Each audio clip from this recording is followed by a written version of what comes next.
అద్దం పగిలితే శబ్దం వస్తుంది, కానీ గుండె పగిలితే నిశ్శబ్దమైపోద్ది.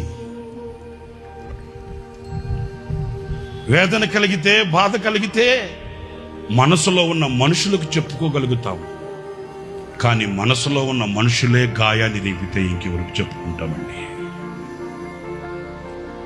వింటున్నారని చెప్పే మాట. వేదన కలిగితే, బాధ కలిగితే మనసులో కొందరు ఉంటారండి, వాళ్ళతో చెప్పుకుంటామండి.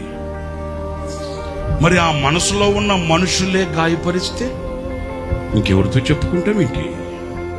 పిలిచిన దేవుడు. అద్దం పగిలితే శబ్దం వస్తుంది, కానీ గుండె పగిలితే నిశ్శబ్దమైపోద్ది.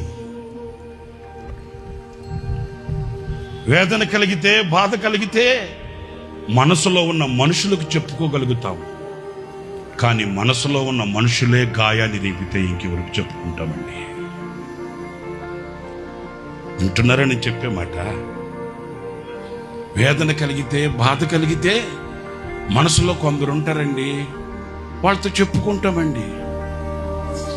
మరి ఆ మనసులో ఉన్న మనుషులే గాయపరిస్తే ఇంకెవరితో చెప్పుకుంటామేంటి?